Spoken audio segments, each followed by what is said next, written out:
Eric Haluzik with All Corners Home Inspections. This is the attic evaluation for this single-family home here in northwest Albany, Oregon.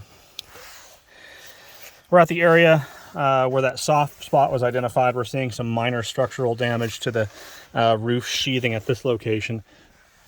Just a little bit of an out-of-plane condition here, fairly minor. We'd recommend getting a block in that spot, as we have one here, prevent any more sag from occurring. It's not that significant in terms of structural damage, but we'd recommend, again, blocking it up. This is the area at the front portion of the structure. We're not able to evaluate the structure above the front entryway because it's been filled with insulation.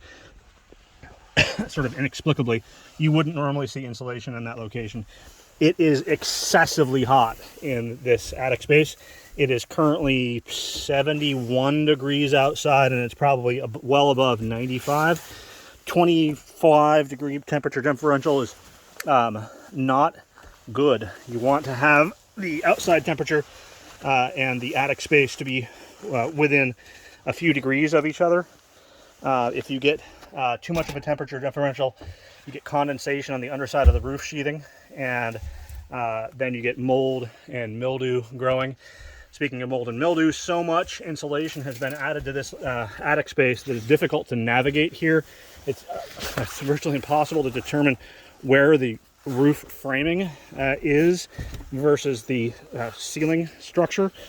And it would appear as if all the soffit vents have been blocked by all this additional insulation. There's a lot of folks who believe that more insulation and more insulation and more insulation is better. No, there's a balance. What you're aiming for is enough insulation to retain heat and cooling to the interior portion of the living space without physically choking the breathability of the attic. So looking for balance, not excess, which is really what we have here.